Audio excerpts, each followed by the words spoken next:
Good morning and welcome to the July 19th Sunday morning service of the Unitarian Universalist Church of Brunswick. My name is David Q and I'm a member of our Board of Trustees. I have the great honor this morning of introducing my wife, Diane Q. Diane is a school teacher. She has taught in the Portland, Brunswick, Lewiston, and currently teaches in the Freeport school systems. And all of these experiences have given her the opportunity to see the students of color and the police officers that work in those school communities. And Diane felt that this really gave her a unique opportunity to lead this service this morning. So, welcome and enjoy the service today.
Hello.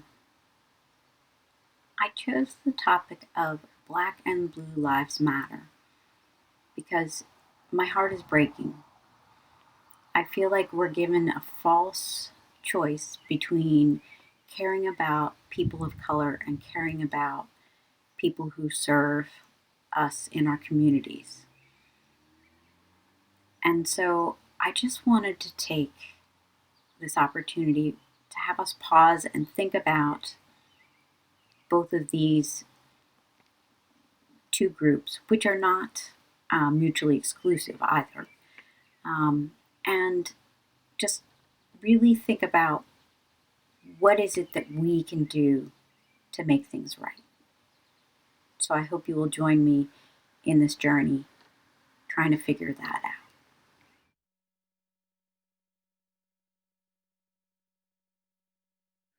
Let America be America again, by Langston Hughes. Let America be America again. Let it be the dream it used to be. Let it be the pioneer on the plain, seeking a home where he himself is free. America was never America to me. Let America be the dream the dreamers dreamed. Let it be that great, strong land of love, where never kings connive or tyrants scheme. That any man be crushed by one above, it was never America to me. Oh, let my land be a land where liberty is crowned with no false patriotic wreath, but opportunity is real, and life is free. Equality is in the air we breathe. There's never been equality for me, nor freedom in this homeland of the free. Say, who are you that mumbles in the dark? And who are you that draws your veil across the stars? I am the poor white, fooled and pushed apart. I am the Negro bearing slavery's scars. I am the red man driven from the land. I am the immigrant, clutching the hope I seek and finding only the same old stupid plan of dog eat dog, of mighty crush the weak. I am the young man, full of strength and hope, tangled in that ancient endless chain of profit, power, gain, of grab the land or grab the gold, of grab the ways of satisfying need, of work the men, of take the pay, of owning everything for one's own greed.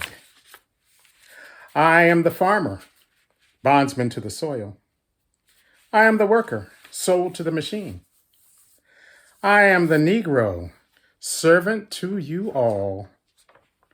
I am the people, humble, hungry, mean. Hungry yet today despite the dream. Beaten yet today. Oh, pioneers, I am the man who never got ahead.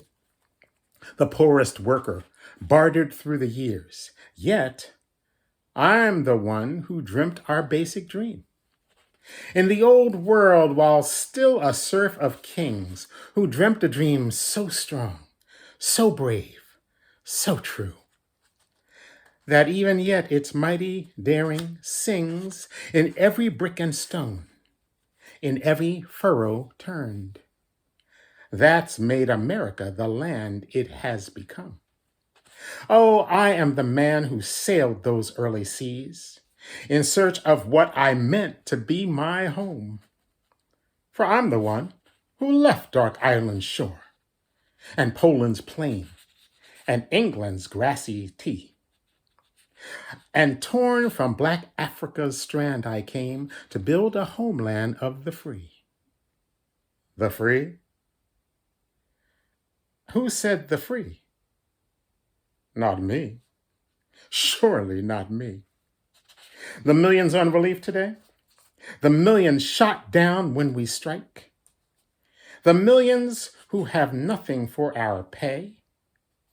For all the dreams we've dreamed, and all the songs we've sung, and all the hopes we've held, and all the flags we've hung. The millions who have nothing for our pay, except the dream that's almost dead today. Oh, let America be America again. The land that never has been yet, and yet must be. The land where every man is free.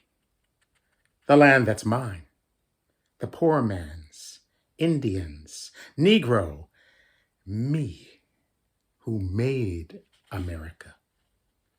With sweat and blood, whose faith and pain, whose hand at the foundry, whose plow in the rain, must bring back our mighty dream again.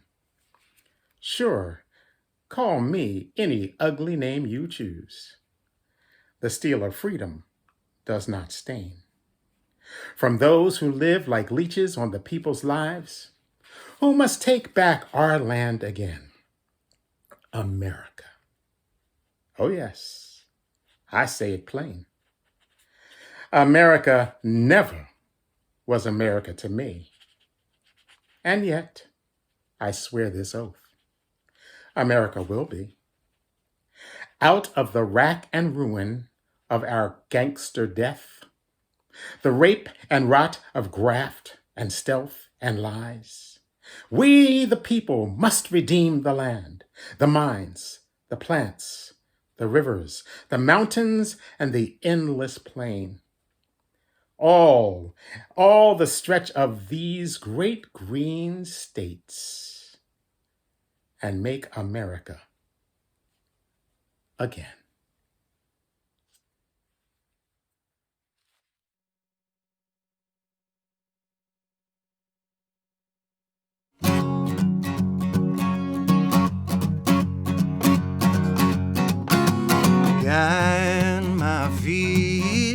while I run this race.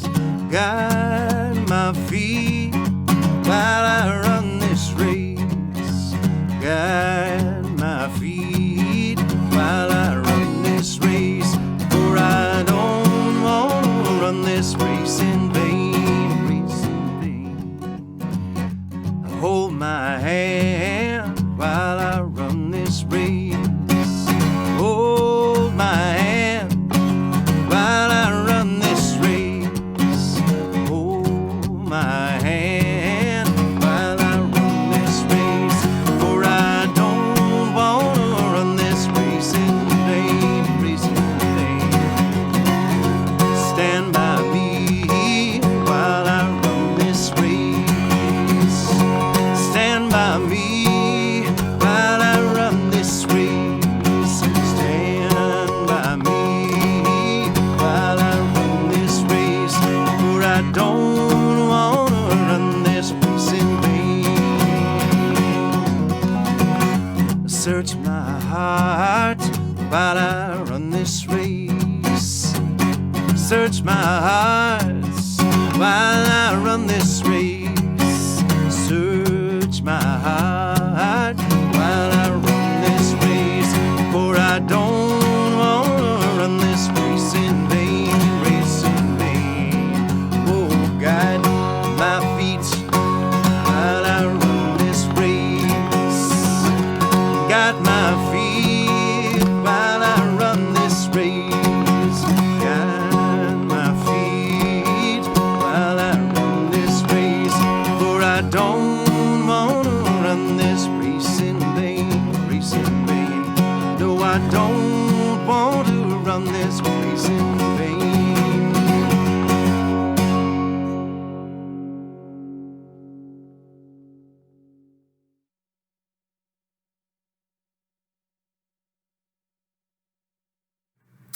Understand, there is a heart. There is a person we all think we know. We see him no matter where we go. He is there to protect us and keep us from harm, sometimes from evil, and other times when there seems to be no alarm. He sees all that we choose to wear blinders to. When he pulls you over, he is protecting others, and yes, even you. Keep in mind when driving by that accident with a sheet, he is the one with tears in his heart standing in the street.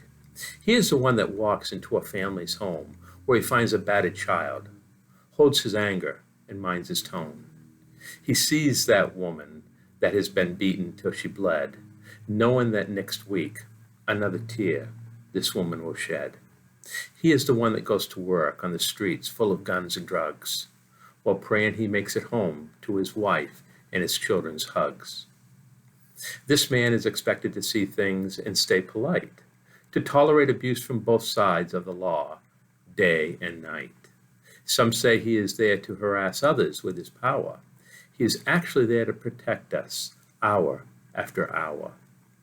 Yes, he did know that these things came with the job he chose, but he is human, and having a badge did not make his heart to close.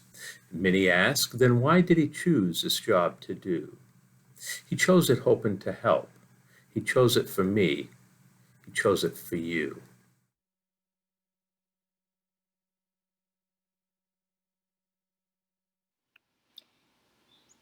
The first principle of the Unitarian Universalists' 7 principles, the inherent worth and dignity of every person, echoes the principle of equality stated in Article 1 of the Universal Declaration of Human Rights. All human beings are born free and equal in dignity and rights. Inherent worth.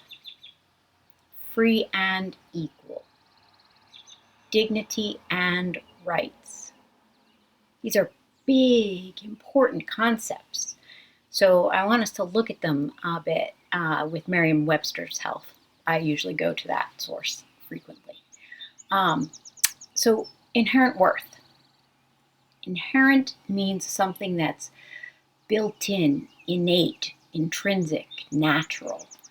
And worth means value merit or excellence. So every person has an innate natural value, indeed an excellence about them.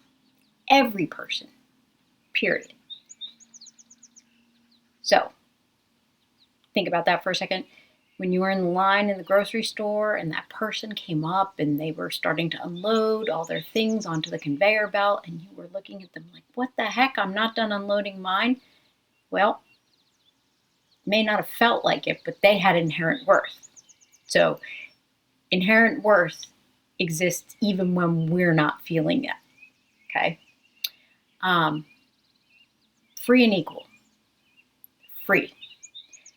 The dictionary has 15 meanings in it. I'm just going to focus on 3. Having the legal and political rights of a citizen, not subject to the control or domination of another, or bound, confined, or detained by force. So that's free.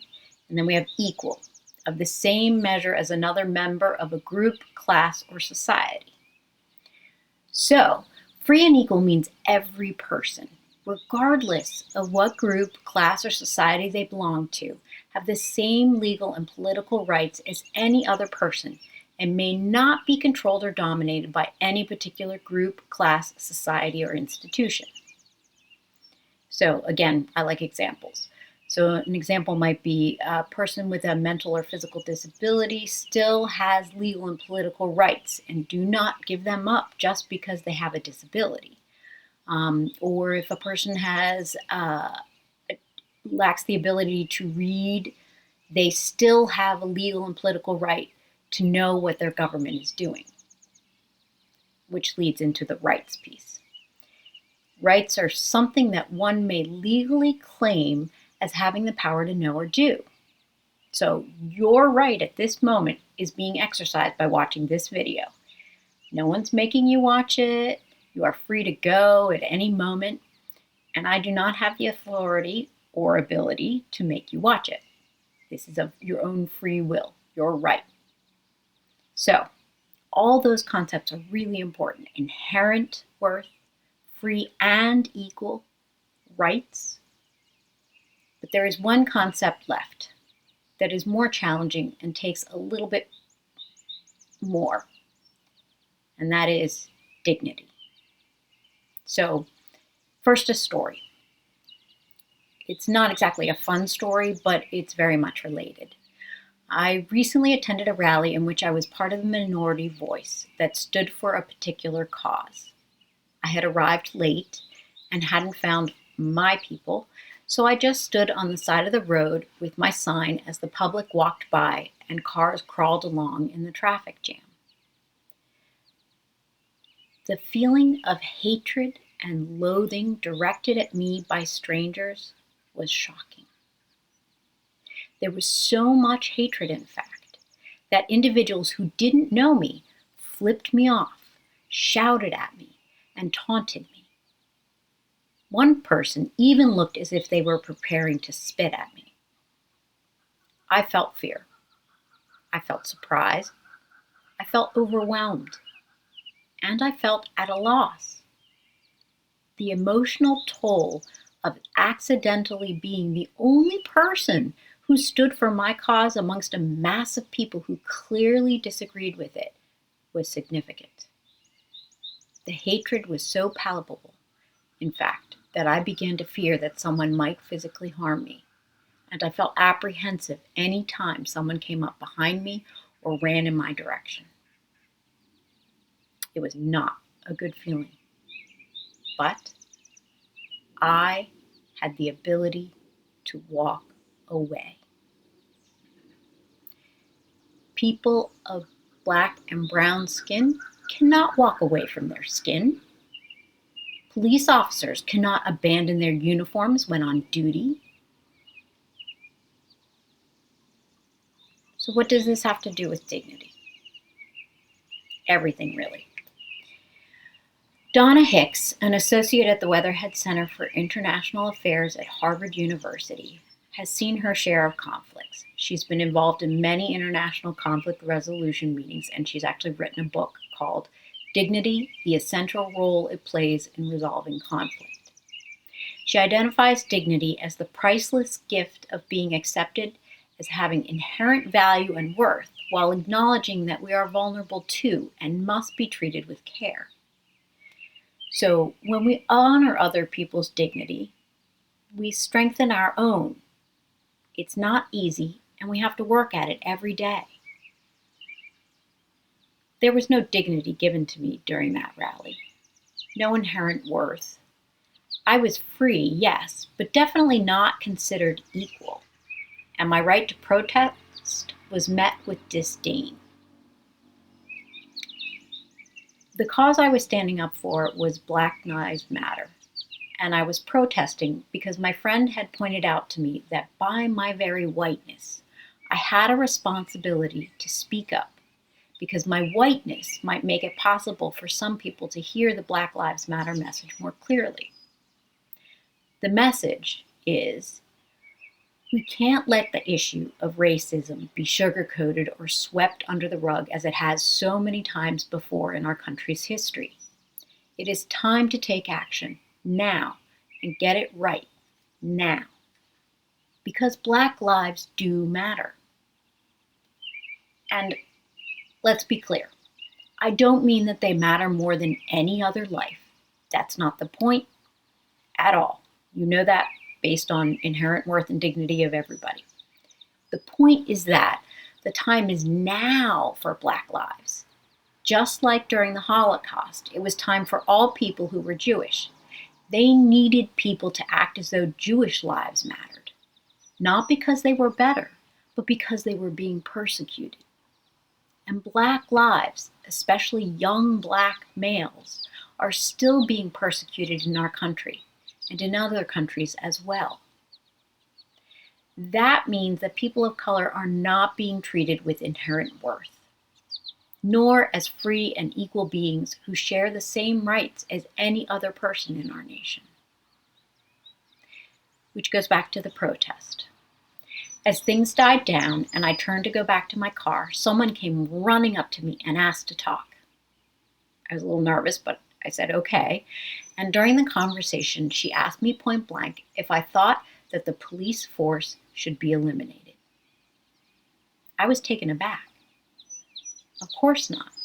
I cited the services that they provided every day. I noted some things in particular. I've worked with police officers. I was rear-ended once, and I had to upload a file to my insurance company, and they wrote up the report, and they were very nice. They helped me manage the interchange between the person who had rear-ended me and me, and more close to my heart, I worked with school resource officers, and one in particular worked with my student who had been sexually assaulted by a family member, and it was heartbreaking. But he was able to help with the process, and he just treated her with respect and kindness, made sure she was aware of the resources available to her, and helped her process what happened, and pursued the legal side of things. So I believe in police officers. I believe in their worth, and I believe in their service and what they do. I also believe that they're much like teachers, mostly underpaid, undervalued, and overworked. They have a primary job, and that's to enforce the laws. But they are also asked to do many other things too, in order to improve our society. They work long hours, and the people who need them are rarely having a good day, yet they go and serve the public again and again and again. So some people say they're bad cops. And are there truly bad cops? Probably. Are there truly bad people of color? Probably. And are there truly bad people with light skin? Yeah. But the reality is that no specific group of people is all good or bad. Unfortunately, though, our nation has a history of labeling people of color as lesser and treating those with authority as though they can act with impunity. It is this historical pattern that has led us to this point in time. So I give you this sermon knowing I am white and I am privileged. I give you this sermon knowing I might not have it exactly right.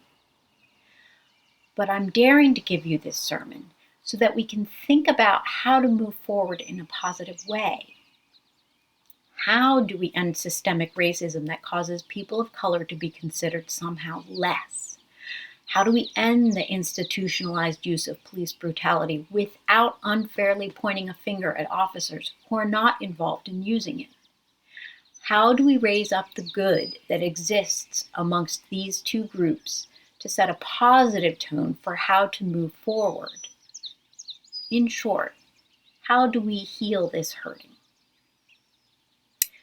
Unfortunately, sitting back and nodding in agreement with others' reform plans is not enough. Being open to listening to people of color who are educated and articulate is not enough. Waiting for someone else to do something is not enough. So this is my challenge for you and for me, to take action by building relationships and creating common understandings with those whose positions don't fall neatly in line with ours. The first step will be to truly listen to what they have to say. This does not mean that we should pretend to agree when we don't. What it does mean, though, is that we treat them with dignity and acknowledge their inherent worth through kindness and love. If we do this in situations where we see the systemic problems of racism or brutality, then perhaps we can make a difference. I believe each small step is important, vital even. So please join me in doing so.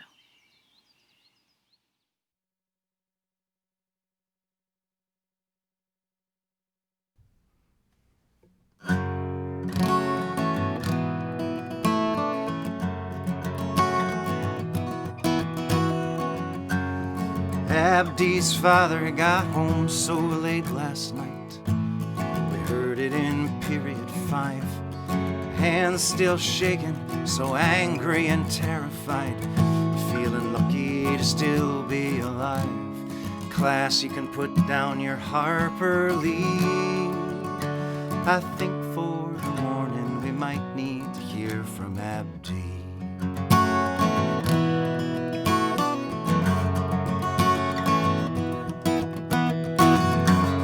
Abdi said Dad was harassed by the cops again. He was locking up work, he was late.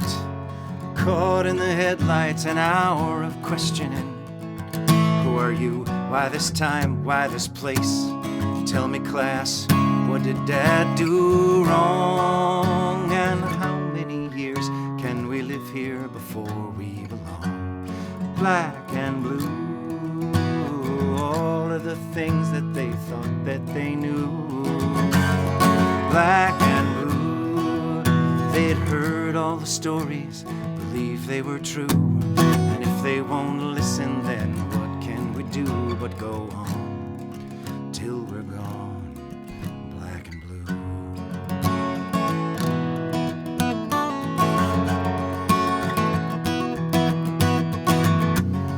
Into the silence came Steve from the other side. His face was as red as his hair.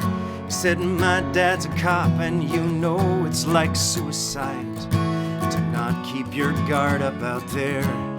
Tell me, class, what would you have done if you knew each day you could find yourself facing a gun? Black and blue, all of the things that you thought you knew. Black and blue, you've heard all the stories, believe they were true. And if you won't listen, then what can we do but go on till we're gone, black and blue.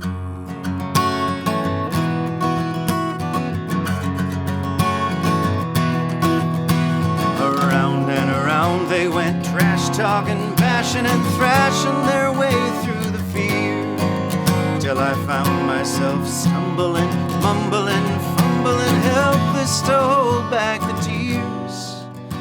And the battle for dignity fell the way teachers know well, and the last of my pride was saved by the bell.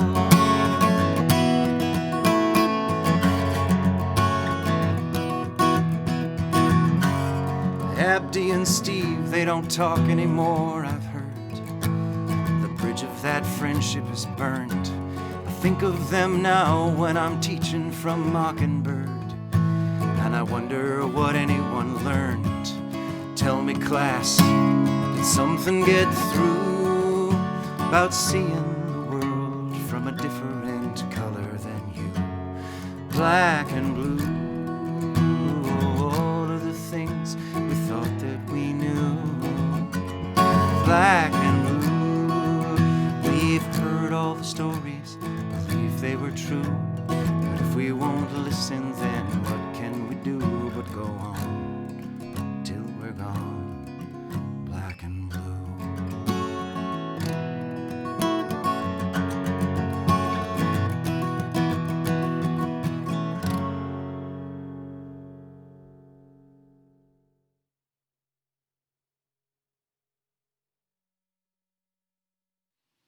For our closing words and prayer, I'm going to start with a poem by Dorothy Law Nolt that you may be familiar with. It is called Children Learn What They Live. If children live with criticism, they learn to condemn. If children live with hostility, they learn to fight. If children live with fear, they learn to be apprehensive. If children live with pity, they learn to feel sorry for themselves. If children live with ridicule, they learn to feel shy. If children live with jealousy, they learn to feel envy. If children live with shame, they learn to feel guilty. If children live with encouragement, they learn confidence. If children live with tolerance, they learn patience. If children live with praise, they learn appreciation. If children live with acceptance, they learn to love. If children live with approval, they learn to like themselves. If children live with recognition, they learn it is good to have a goal. If children live with sharing, they learn generosity. If children live with honesty, they learn truthfulness. If children live with fairness, they learn justice. If children live with kindness and consideration, they learn respect. If children live with security, they learn to have faith in themselves and in those about them. If children live with friendliness, they learn the world is a nice place in which to live. If adults live with these things, they too learn those lessons. Therefore, let us strive to encourage, accept, and praise. Let us be open to sharing honestly, fairly, kindly, and considerately, so that those who are hurting can feel secure and loved, can know that they are worthy, can feel dignified, because that is the truth, and that is what the UU principles remind us to proactively do.